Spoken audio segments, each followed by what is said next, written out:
Hi, I'm Bill O'Reilly. Thanks for watching us tonight. Al Sharpton and the grievance industry strike back. That is the subject of this evening's Talking Points memo. Last week, we told you that one of the big reasons Trayvon Martin lost his life was that George Zimmerman feared the image he projected that night in Florida. His clothing, his presence. Zimmerman profiled Martin, and disaster followed. The anger this case has engendered is understandable. If Trayvon Martin was my son, I'd be doing exactly what his parents are doing. But out of tragedy can come something positive, and that is why Talking Points is urging the civil rights folks to stop maligning the country and face up to a huge problem that is directly harming millions, primarily in the African American community. Young black Americans are the most violent group in this country by far. The reason is the collapse of the traditional African American family unit. 50 years ago, when blacks had it much worse than they have it now, 25% of black babies were born out of wedlock. Today, the number is close to 75%. That is catastrophic. But the civil rights industry and the white power structure basically ignore the problem. They also ignore the entertainment industry, putting out vile products aimed at young people, some of whom incorporate the gangsta culture into their own lives. On Thursday, we told you that Al Sharpton, now in business with a company that distributes garbage like Lil Wayne. While Sharpton says he's concerned with the state of black culture, his upcoming book will be marketed by a company, Cash Money Content, that debases this country. In response to my analysis, Sharpton took to the air and did what he usually does. He attacked the messenger, implying that I am racist. Why is Bill O'Reilly talking about the African American family? It's hard to take much of this race talk seriously. I took Bill to Sylvia's restaurant in Harlem for dinner in 2007. Here's how he described it afterward. There wasn't one person in Sylvia's who was screaming, MFer, I want more iced tea. Please. You know, I mean, everybody was, it was like going into an Italian restaurant in an all-white suburb, in the sense of people were sitting there and they were ordering and having fun, and there wasn't any kind of craziness at all. Well, that sounds kind of patronizing, right?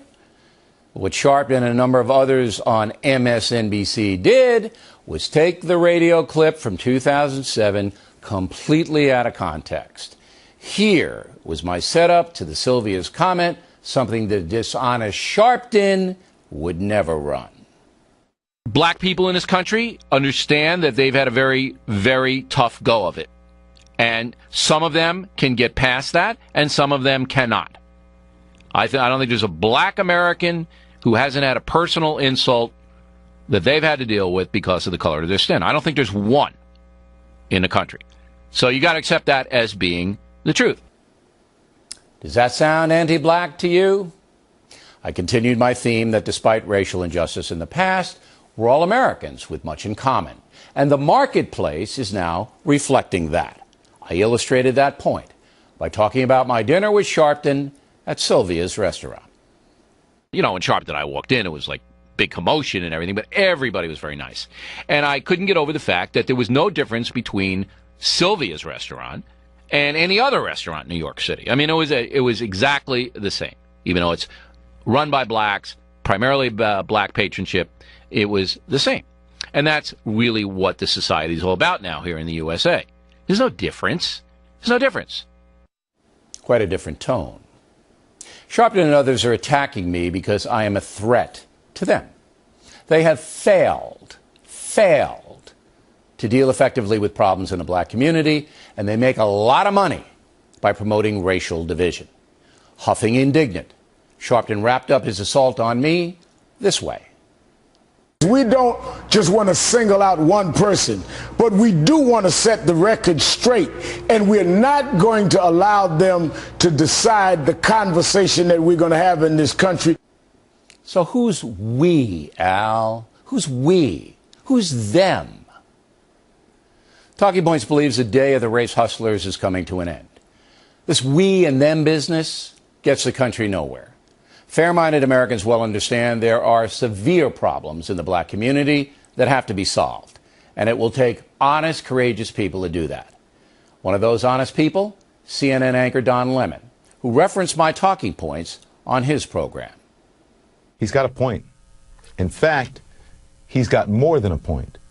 Bill? Raised without much structure, young black men often reject education and gravitate towards the street culture, drugs, hustling, gangs. Nobody forces them to do that. Again, it is a personal decision. He is right about that too. But in my estimation, he doesn't go far enough.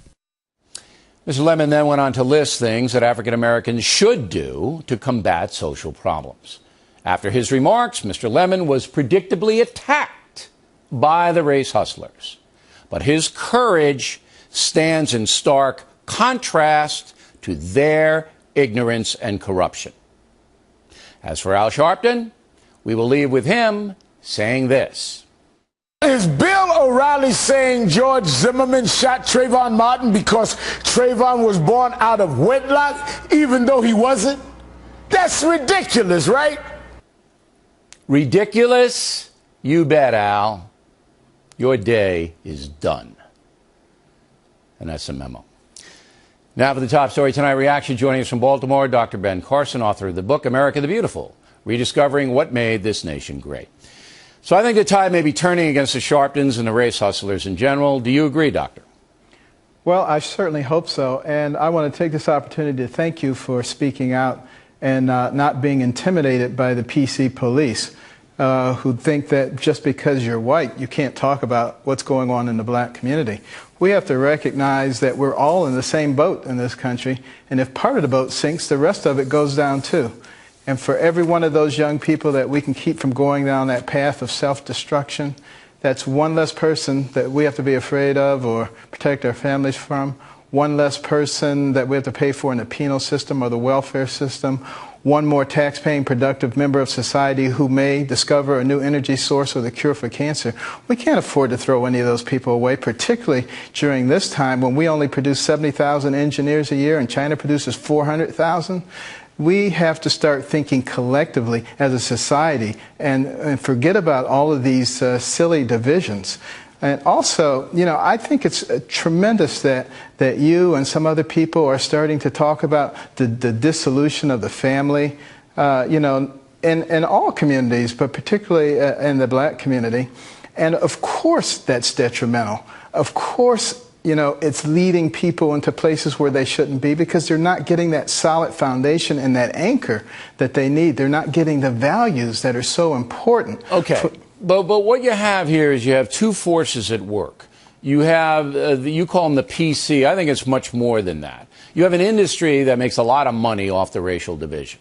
All right. You have the race hustlers, the people who want to divide and keep people angry. That's what you saw in the Trayvon Martin, George Martin, Zimmerman case. It became a race thing. Black men hunted. Black men were white society is contempt for black men. Bop, bop, bop. Divide, divide, divide, divide. Big money in that. Lecture fees. Sharpton's got a TV show. All kinds of stuff. And then there's the entertainment industry that puts out this vile stuff. All right, where unsupervised children, black, white, all colors. Okay, they absorb this stuff. They think it's cool. They think it's neat. So they go out. So it's a 1-2 punch, and it's powerful. And for me to stand up, for Mr. Lemon to stand up, for you to stand up, we're still standing up against people who will do anything to keep their money flowing and to keep their power intact. So it's a pretty brutal fight. Yes, it is. But we have to continue to help people to understand what's going on. You know, this is part of a larger secular progressive movement that loves to divide people, divide and conquer. This is part of Saul Alinsky's whole plan for changing a society. And don't let any situation or any crisis go by without finding a way to exploit it, to keep people at each other's throats so they don't really see what the real problems are that are going on. We need to be using all of that energy to figure out how do we improve the situation. We need those young ladies in the black community to understand that all of those babies being born out of wedlock are much more likely to grow up in poverty and that they themselves are much less likely to finish their education. The reason that it was illegal to educate and particularly teach slaves to read is because they knew that an educated person is a liberated person. We need to start focusing on those things and forget about these artificial, divisive things that are used I only hope it to happens, empower Doctor, people. but there's an awful lot of money for the forces of darkness, and that's really what this thing is all about. We'll continue talking to you, Doctor, and we appreciate you coming on tonight. Next on The Rundown.